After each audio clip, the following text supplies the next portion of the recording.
Is Arknights Endfield going to fail? First of all, I want to clarify that I don't have any malicious intent towards Hypergift or the Arknights and Endfield community in general. I have also played Arknights for about 4 years and gacha games for about 5 years, starting with Genshin Impact. With that last part, I have already made some people click off the video, but I encourage you to stay till you get a better idea of what I'm trying to convey. So back to the topic, is Arknights Endfield going to fail?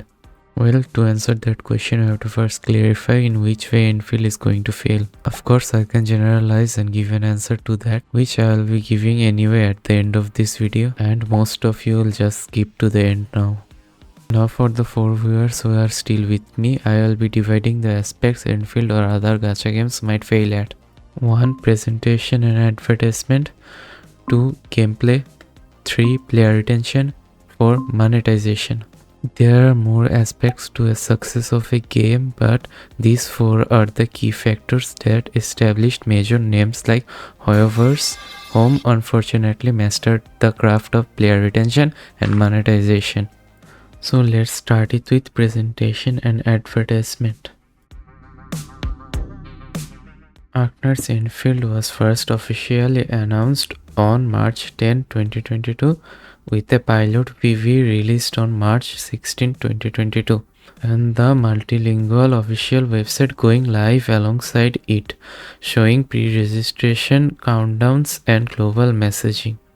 And with its official release on January 22nd, 2025, Hypergriff had plenty of time to advertise their product. In 2023, various technical tests and gameplay previews were announced. A PC technical test occurred in January 2024 following earlier reveals.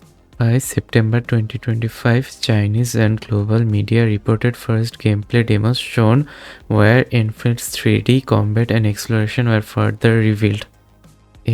I don't know how to pronounce that. Announcement was made on January 17, 2025 on the official Chinese Enfield site, detailing a limited PC test period for players. Post-editing break here, I forgot to mention about sponsoring creators to play their game in streams and to make a video about it. Post-editing break out. Later official communications detailed beta recruitment and global pre-registration milestones as the team prepared for wider tests and later in 2025. With each beta test, Arknights players and other gacha gamers' excitement was increasing or decreasing depending on who you are. The major global launch announcement took place at the Game Awards 2025, where Hypergriff revealed the official track Give Me Something by One Republic and cinematic debut footage.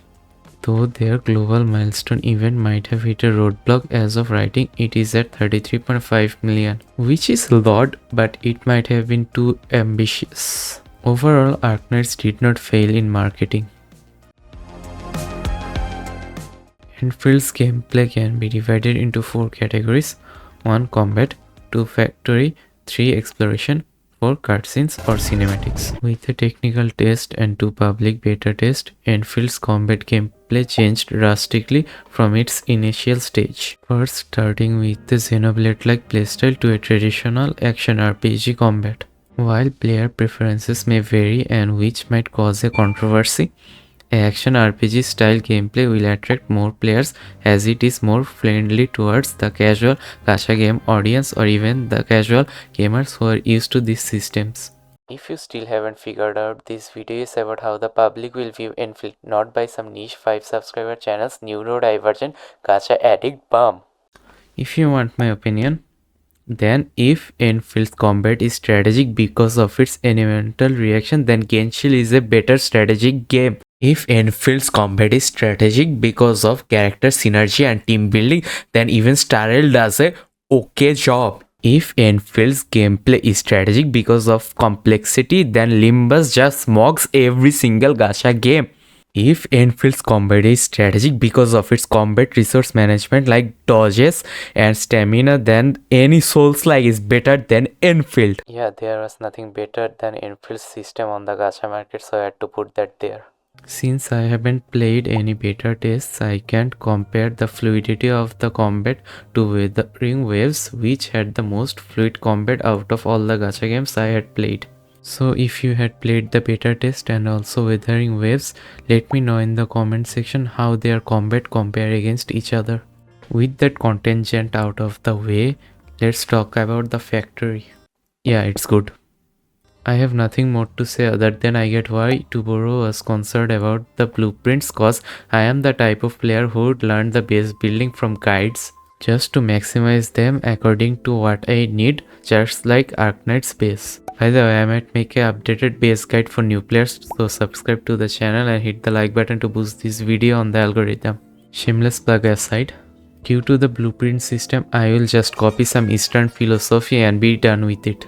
Of course, it gives an option to skip the factory part for those who don't want to engage with it, so it is good for the game to let players do what they want. Though it would be a good idea to sprinkle in some scraps for those who want to engage with the base manually, so some people like me might get hooked on it just to get those rewards. For exploration, it is a quite new and fresh concept of putting zip lines throughout the map to travel to other parts of it. However, Question V is just going to make a guide about optimal placements for them, and most players, including me, will just copy it one to one. The photorealistic environment makes a good place for taking in-game pictures for players who are into that. The maps are big but separated like HSR, so those who like open world games might feel a little constrained, but there is a jump button, so yeah, there's that. For cinematics, yeah, it's just pure cinema. The photorealistic environment complemented with hyperglyphs honed craft in 3D animation has made Enfield have the best cinematic shots and cutscenes out of any other gacha game, and even comparable to many AAA titles focusing on graphics, which for a free game is already a great achievement. Overall, Enfield is highly unlikely to fail in the gameplay aspect. There is still a tiny possibility they might change something, but there is so little time after the second beta and launch, it's really low. Enfield already had a player base even before its conceptualization because of it being a spin-off of Arknights. Many Arknights player will play Enfield for it being related to Arknights. Being a live service game, it's essential for Enfield to have a fan base for a long time so they can monetize them, or at least have them be an advertiser of their product just by playing their game. As shareholders also value player count, so it's good for any gacha game to have a higher player count. Unless you are Tribe 9. Like most gacha games, it incentivizes to log in daily to maximize the gacha currency you get without spending money, forming a habit and keeping exclusive rewards behind time-limited events. The typical gacha stuff. Post editing back here again. There are rumors going around daily staking around an hour. Yeah, it's a straight up lie. It takes 15 seconds at minimum and 3 minutes at maximum. Also, you can spend sanity every 2 days at max level without overcapping. There are tickets which lets you skip farming stages after the first clear. However, no overcap sanity system. Post editing back out. Though Hypergriff has a good track record of making their events enjoyable and keep updating game modes even though only 2% of the player base interact with it. So even if it's to keep the 2% players engaged is what Hypergriff is willing to do, then they are definitely going to go beyond and make a game that is going to make players come back every patch. It's hard to say if they will fail on this matter or not, as the game is not out yet, but knowing Hypergriff, I trust them they will not fail on this one. Ah, this is what you guys were waiting for. Everyone's favorite kerfuffle to talk about gacha games, be it you hate it or love it. A randomized chance to get a character or an item we all know as gacha. Most of the doom post about Enfield being about the gacha system and monetization, which has led to some misinformation and distrust in Hypergriff by many players. Of course, gacha in itself is predatory and the worst offenders of it is whoever's themselves. Being the first to put gacha games into the mainstream, their monetization system became the industry standard, and anything out of that is considered blasphemy. Enfield's gacha system was based on the original Arknights gacha system, which has been altered a lot, unfortunately.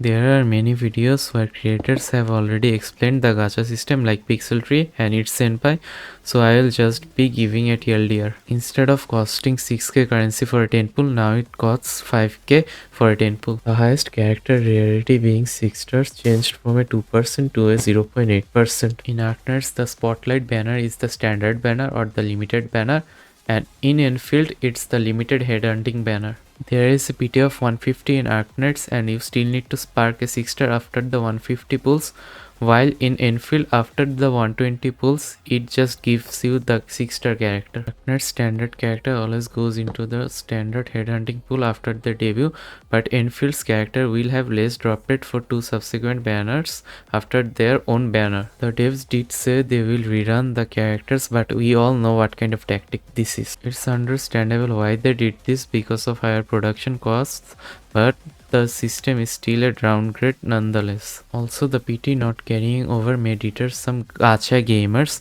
but for veteran Arknights players it's a feature rather than a liability that forms good habits like not building PT. Well, for those who impulse pull, it will be a more predatory system than Hoversus, which means more profit for Hypergriff. So yeah, if you don't like Hypergriff, don't build PT, I guess. Although the pool economy is still unknown due to the game not being out, but the devs address the issue of not having enough pool currency, so I have hope that Hypergriff will do something to satiate the free-to-play players. The dupes in this game also give more stats compared to Arknights, so whales should be rewarded more. Character designs are far more better than the competitors. Well, Last Ride being an outlier and her design, you know what? If I stream and someone brings a Flastrite's design, then I will rant about it there. The story and writing is still unknown to me cause I avoided those parts while watching streams. So I have no idea about it, but from what I have heard, it's better than the first beta test. And to why I have put the story portion of the video in the monetization part is because a better story will sell more characters by creating experiences and connection with them. Hypergrip definitely has experience in intricate world building comparable to giants like FGO, but there were some stories in Arknights where the pacing felt off, like Gavial Altars event. So to not have any pacing issues while translating it to 3D will be a challenge for Hypergrip. While there is one other way of selling characters by making them, well, how do I put it?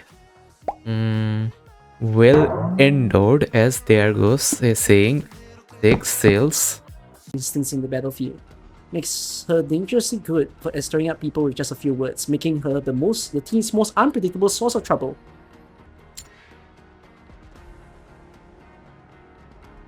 Jesus Christ.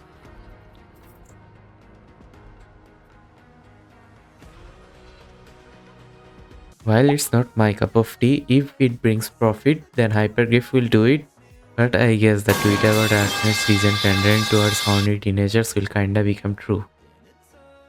Huh. Also, the weapon banner system. It's just free weapons and the alternatives are not too bad. And those who are complaining about the system are just too lobotomized by the Hoyo model and they think free weapons are predatory. Of course, this may change in the future where if you don't have the character's weapon, then you are doing 50% of the damage you could be doing. Then it would be awful, but the game is still not out yet and how many years it would take to reach that is yet to be speculated. So in terms of monetization, Hypergrip is on rocky grounds, but it's unlikely Enfield will fail in the monetization aspect. So in conclusion, Arknights Endfield will most likely not fail, while the flaws being in the strategic gameplay and some gacha currency issues, it's clear that Enfield is far better than most other gacha games in other aspects. Ending on a positive note, after posting a video with the title suggesting negative connotations may make some of you question if I am shilling for Hypergrip. To that I will say, yes, I am shilling for Hypergrip. Mostly because if Enfield succeeds globally, then there is a possibility that Hypergrip might pull out Arknights EN out of Eostar's filthy racist hands and probably put it under Griffline's management. I want Enfield to succeed cause I still like the game in its current state and also Hypergrip could do more projects. However, Hypergraph is still a company selling a product and we are the consumers. So while keeping that in mind, I trust Hypergraph because of how they manage Arknights, that they will deliver Enfield with the same passion that they had for Arknights. Someone to guide these stars above into something.